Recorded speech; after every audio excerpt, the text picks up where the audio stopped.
Today's story will haunt you for weeks. It's a case that spanned 5 decades, a mystery that seemed permanently unsolvable, an investigative failure so profound that it cost a family 50 years of answers.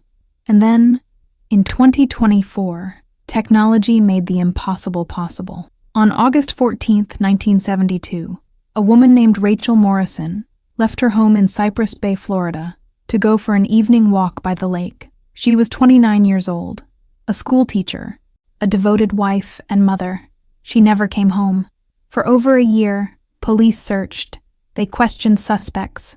They dredged the lake. They followed leads that went nowhere. Then, in 1974, just 2 years after Rachel disappeared, a prisoner named Marcus Webb, incarcerated for an unrelated murder, came forward with a shocking confession. Webb claimed he knew what happened to Rachel Morrison. He claimed to know where her remains were hidden. He offered to make a deal, information in exchange for consideration in his own sentencing. The police listened to Marcus Webb's confession, and then they buried it. For the next 50 years, nobody knew that Marcus Webb had confessed. Nobody knew that he'd provided crucial details about Rachel's disappearance. Nobody knew that the case could have been solved in 1974 if police had handled the investigation competently. Rachel Morrison became a forgotten victim. Her family remained in eternal limbo, not knowing if she was alive or dead, not knowing what happened that August evening, trapped in uncertainty for half a century. But then, in 2024, an extraordinary thing happened. A retired detective stumbled upon Marcus Webb's old confession file, DNA genealogy technology, which didn't exist 50 years earlier, was brought to bear, and what emerged was one of the most remarkable cold case breakthroughs in American history. This is the story of Rachel Morrison, the story of a 52-year investigation, and the story of how an old prison confession, finally believed, cracked a case that had haunted a community for 5 decades. Prepare yourself. This story will challenge your faith in justice, and then, perhaps, restore it. Cypress Bay, Florida, in the summer of 1972, was a place of warmth and tradition. The town sat on the edge of a large, beautiful lake. Spanish moss hung from ancient oak trees. The community had existed in relative peace for over a century. The same families had lived there for generations. The houses were historic. The streets were quiet. The pace was slow. Crime was virtually non-existent. The biggest events of the year were the annual Lake Festival in June and the 4th of July fireworks display. The most dramatic thing that usually happened was when someone's boat broke down, or a teenager went speeding through Main Street. Cypress Bay represented an idealized vision of American small-town life, safe, stable, predictable. Rachel Morrison fit perfectly into this community. She had been born in Cypress Bay in 1943, to a family that had lived there since the 1920s. She went to the local schools. She studied education at the State University in Tallahassee. She returned to Cypress Bay to teach 3rd grade at Cypress Bay Elementary School. Everyone knew Rachel. She was the kind of teacher that children remembered for the rest of their lives. She made reading exciting. She encouraged creativity. She cared about each student individually, not just as a collective class. Rachel was known around town for her kindness. She volunteered for community activities. She helped organize the Lake Festival. She was active in her church. She donated to local charities. In 1966, she married Michael Morrison, a local accountant. They had 2 children, Margaret, born in 1968, and Thomas, born in 1970.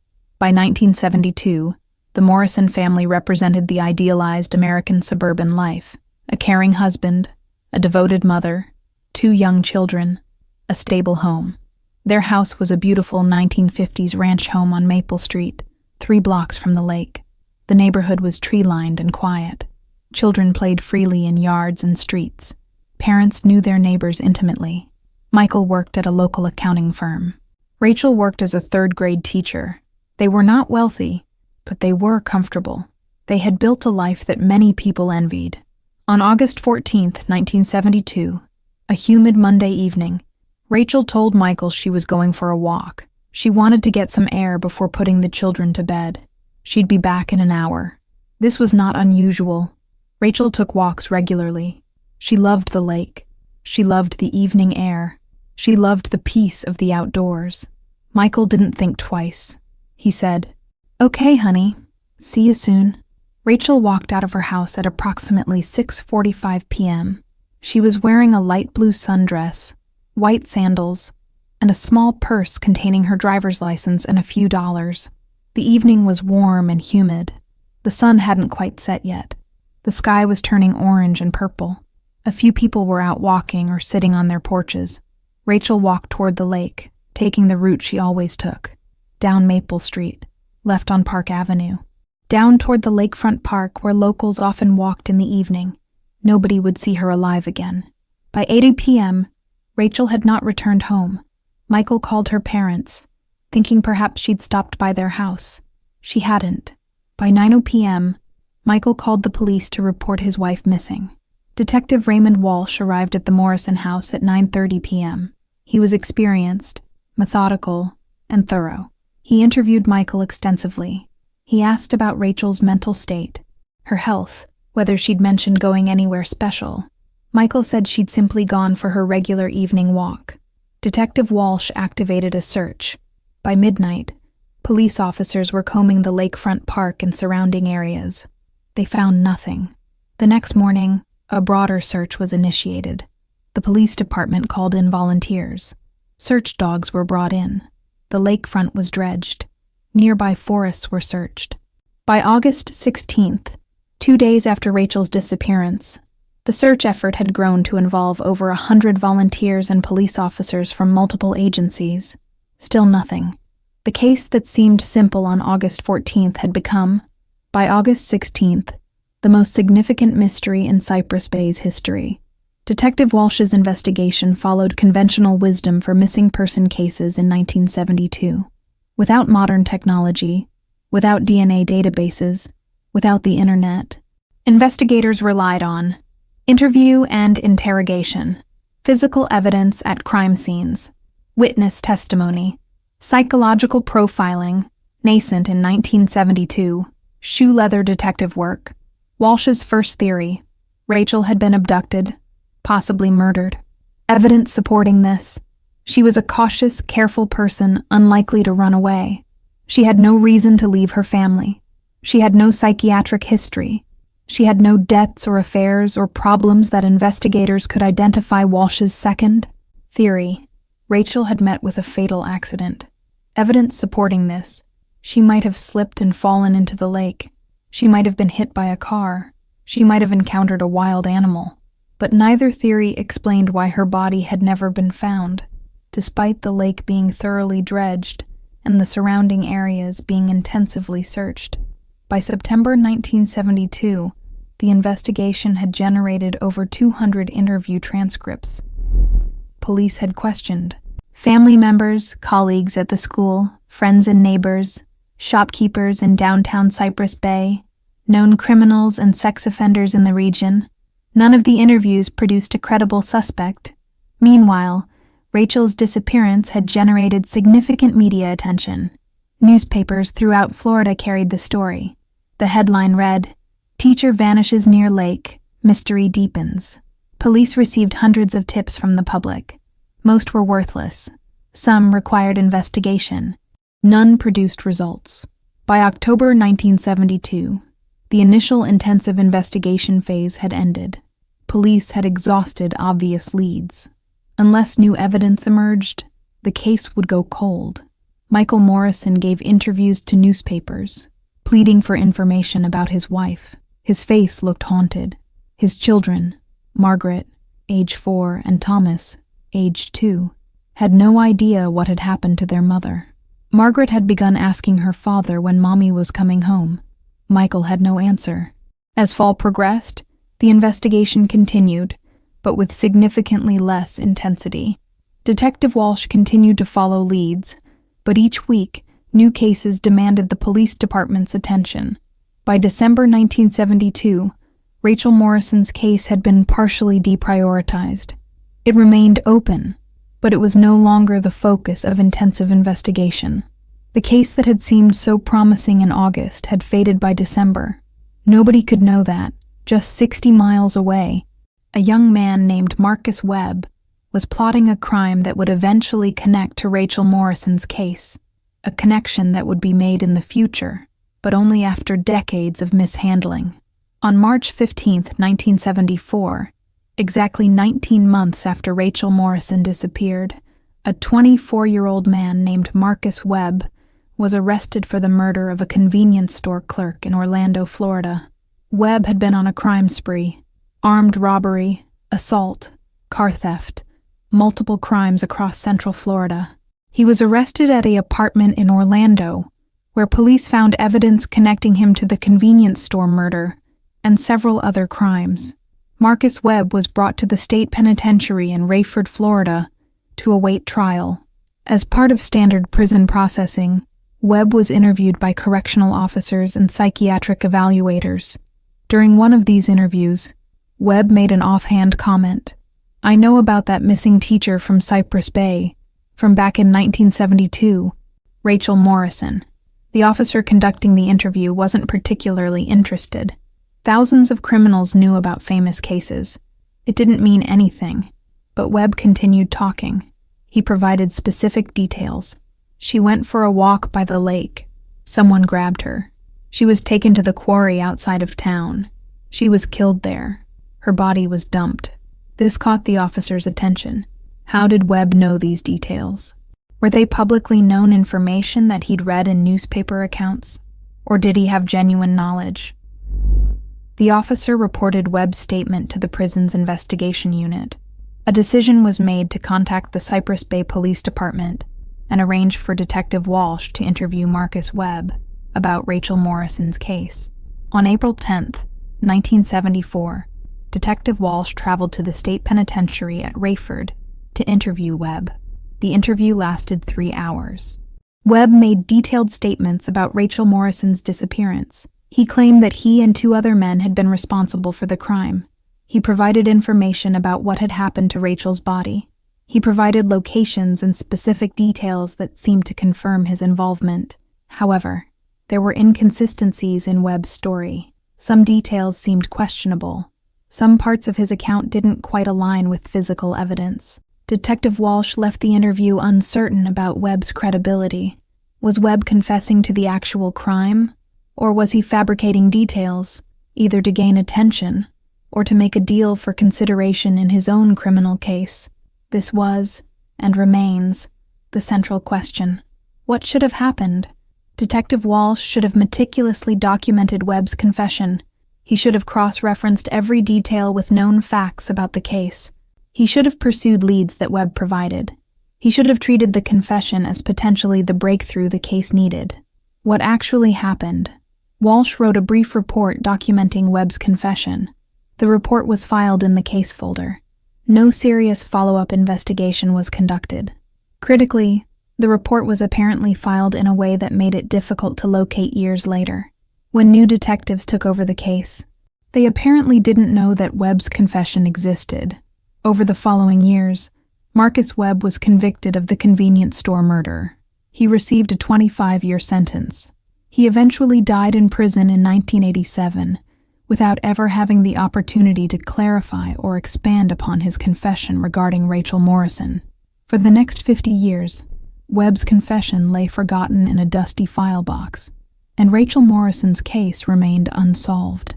The years following Marcus Webb's forgotten confession were difficult for Rachel Morrison's family. Michael Morrison never remarried.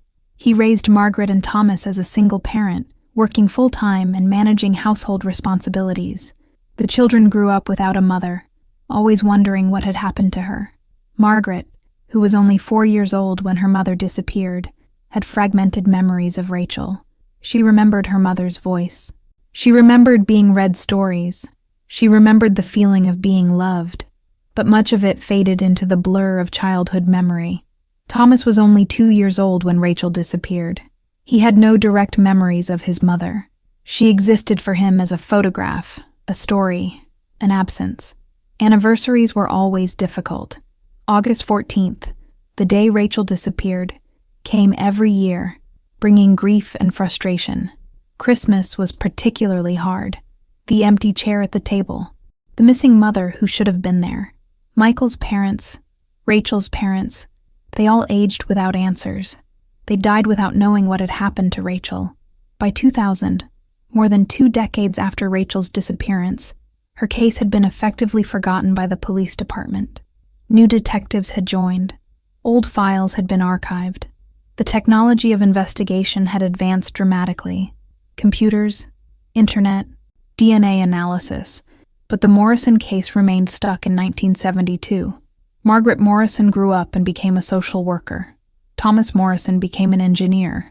They both lived with the unresolved trauma of their mother's disappearance.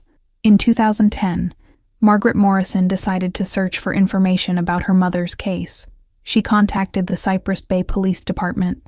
She was told that the case was cold and that there wasn't much new that could be done without fresh evidence. Margaret was frustrated, but she accepted this answer.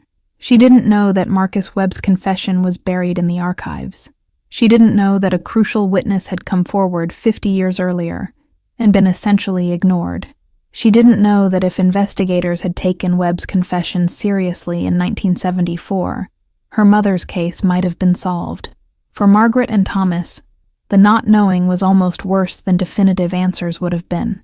If their mother was dead, and they had accepted this, then at least they could grieve. They could honor her memory. They could find some closure. But the uncertainty, the mystery, the unanswered questions, these haunted them into adulthood. In 2023, Detective Raymond Walsh, who had investigated Rachel Morrison's disappearance back in 1972, was going through boxes of old case files in his home. Walsh was retired now, in his late 80s. He had been cleaning out his house, downsizing, preparing to move to a retirement community. As he sorted through files from his career, he came across the Morrison file. Walsh remembered Rachel Morrison. He remembered the investigation. He remembered the frustration of the unsolved case. He opened the file to revisit old memories, and then he found something that made his heart stop. Marcus Webb's prison confession. Walsh had completely forgotten about it. 50 years had passed. The investigation had consumed his career, but specific details had faded. He remembered interviewing Webb in 1974. He vaguely remembered Webb providing information about the case, but he'd completely forgotten that he'd actually documented the confession. Reading the confession now, 50 years later, Walsh felt a wave of realization and regret. I remember this, Walsh thought to himself. Webb said he knew what happened. He provided details. I should have pursued this more aggressively. Walsh felt the weight of investigative failure. He was old now. He wasn't equipped to investigate a cold case on his own, but he still had connections in law enforcement. He called Detective Michael Chen, who was currently serving as an investigator with the Florida State Police Cold Case Division. I've found something from an old case, Walsh told Chen. A confession that was apparently never properly investigated. It's from 1974. The case is Rachel Morrison, disappeared in 1972 from Cypress Bay. Detective Chen became interested. Chen worked with the Cold Case Division, which had access to modern investigative tools, DNA analysis, genealogy databases, DNA matching technology, and digital resources that hadn't existed in 1972 or even 1974. Chen received the case file, including Marcus Webb's original confession. This is remarkable, Chen said. A prison confession that was documented, but apparently never properly followed up on. In today's world, with DNA genealogy, we might be able to solve this. Chen began reaching out to specialized DNA genealogy firms that worked with law enforcement. We have a potential suspect from 1974 who may have been responsible for a disappearance, Chen explained to the genealogy experts. Is there a way we can use genetic genealogy to confirm or refute his involvement? The genealogy experts explained that if DNA could be extracted from Rachel Morrison's remains, if they existed and could be located, or if DNA could be linked to Marcus Webb or his known relatives, genealogy might help establish connections. But first, investigators needed to follow up on Webb's original confession. Specifically, the location he claimed Rachel's remains had been deposited. In January 2024, Detective Chen led a team of investigators to the quarry outside Cypress Bay that Marcus Webb had mentioned in his 1974 confession. The quarry had been abandoned for decades. It was now overgrown with vegetation. The water inside was murky and deep. Forensic teams arrived with ground-penetrating radar equipment and excavation tools. They began a systematic search of the quarry area. On the third day of excavation, approximately 15 feet into the ground near the quarry's eastern edge, they found human remains. The skeleton was partially decomposed, but dental records and bone structure were analyzed. DNA was extracted from the skeletal remains. The DNA matched Rachel Morrison. After 52 years, Rachel Morrison had been found. The discovery sent shockwaves through Cypress Bay and through Rachel's family. Margaret Morrison wept when she received the phone call from Detective Chen. "We found your mother," Chen said gently. "We finally found her." Margaret had been waiting her entire adult life for this moment. She was now 56 years old. Her mother had been missing for more than half her life. But finally, she had answers. The investigation intensified. DNA was extracted from Marcus Webb's relatives. Genealogy was used to establish connections and confirm that Webb had indeed been responsible for Rachel's death. Marcus Webb had died in 1987. He would never face trial for Rachel's murder. But the truth had finally emerged. The evidence suggested that Marcus Webb, along with at least one other person, had encountered Rachel Morrison on her evening walk. They had abducted her, taken her to the quarry, and murdered her. The details that Webb had provided in his 1974 confession matched physical evidence discovered at the quarry and in the investigation. Webb had told the truth, and yet for 50 years, nobody had believed him. The rediscovery of Rachel Morrison's remains and the confirmation of Marcus Webb's involvement raised profound questions. About investigative failure. Why had Webb's 1974 confession not been taken seriously? Why had the investigation not pursued his leads?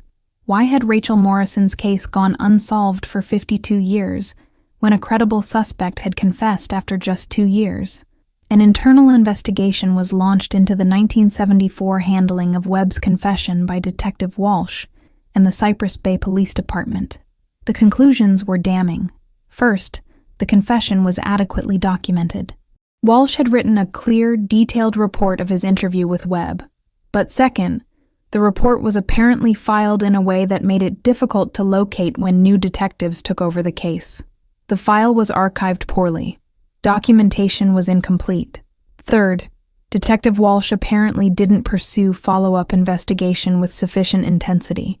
He seemed skeptical of Webb's confession, and rather than investigating further, he essentially moved on. Fourth, the case was deprioritized after the initial investigation phase. As months passed, the case received less and less attention.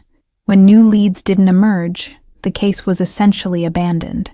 This was perhaps the most critical failure. In the absence of immediate breakthroughs, the police department gave up. A more persistent investigation, following up on Webb's confession, pursuing the locations he mentioned, maintaining effort despite initial setbacks, might have solved the case in 1974. Instead, the case remained cold for 52 years. Meanwhile, technology evolved. DNA analysis became available. Genealogy databases emerged. And eventually, these tools, combined with Detective Walsh's chance rediscovery of Webb's forgotten confession, finally brought the truth to light.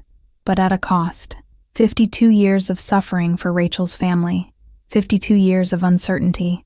52 years of not knowing. In April 2024, Rachel Morrison's remains were given a proper burial. More than 50 years after her disappearance, Rachel finally came home. The service was attended by Margaret and Thomas Morrison, now both in their 50s. They attended with their own children and grandchildren. They attended with relatives and friends who had known Rachel. The service was also attended by Detective Walsh, now in his late 80s, who had carried the guilt of the unsolved case for decades. "I'm sorry it took so long," Walsh told Margaret at the cemetery. I should have pursued Webb's confession more aggressively. I should have known better. Margaret embraced the elderly detective. You found her, Margaret said. You found her. The case of Rachel Morrison became a landmark moment in the evolution of cold case investigations. Detective Chen presented the case to the FBI's Criminal Justice Information Services Division and to the National Institute of Justice. This case demonstrates several crucial lessons, Chen explained in a published report. First, witness statements and confessions, even from incarcerated individuals, must be taken seriously and thoroughly investigated. Second, thorough documentation and proper case file management are essential. Case files must be maintained in ways that allow future investigators to quickly access relevant information. Third, persistent investigation is necessary in cold cases. Giving up after initial leads are exhausted is investigative failure. Fourth, technological advancement combined with good old-fashioned detective work can solve even the oldest cases. The case was presented at investigative conferences.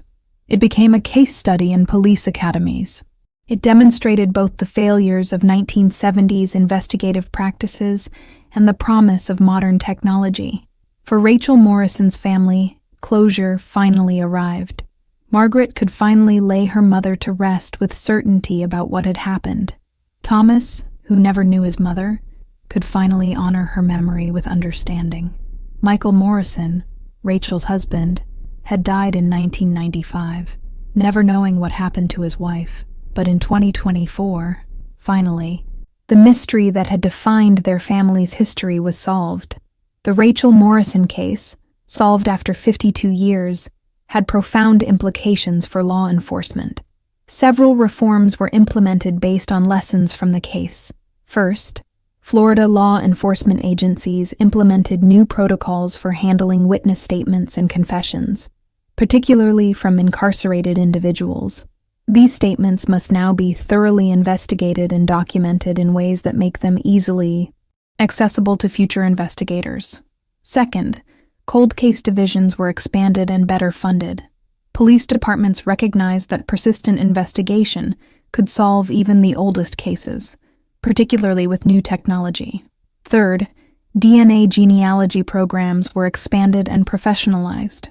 Law enforcement agencies partnered with genealogy companies to create standardized protocols for using genealogical DNA in investigations.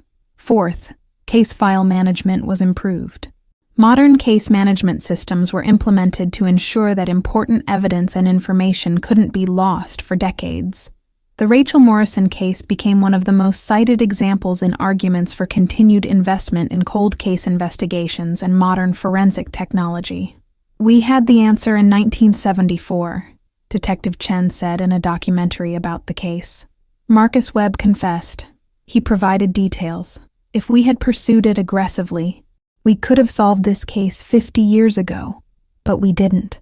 And now, finally, through the combination of an old confession and modern DNA genealogy, we've finally found the truth. Detective Raymond Walsh, now 89 years old, gave one final interview about the Rachel Morrison case before his death in 2025. I've carried this case with me for my entire career, Walsh said, reflecting on 52 years of regret and uncertainty.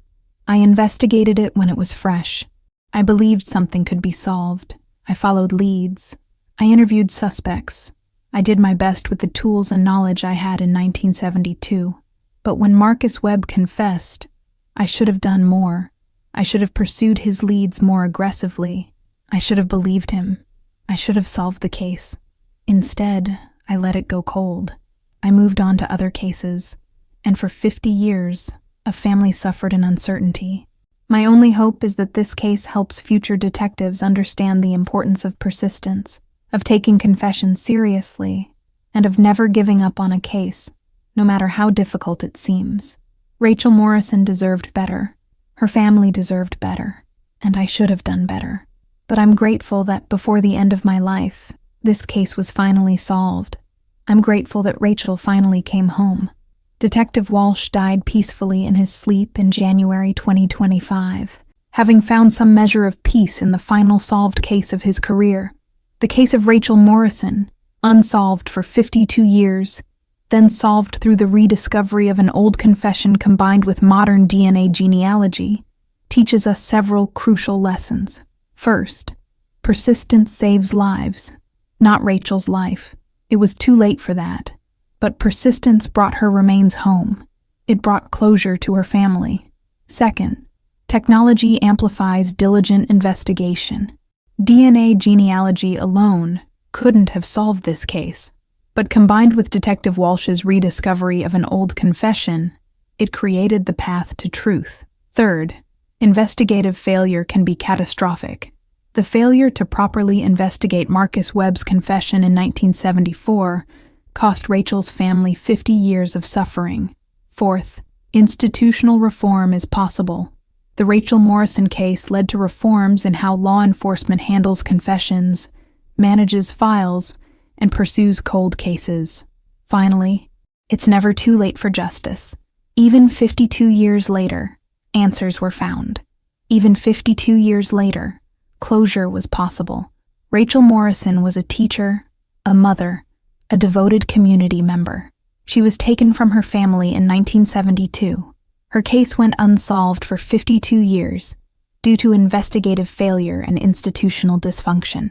But in 2024, modern technology and historical persistence finally brought the truth to light.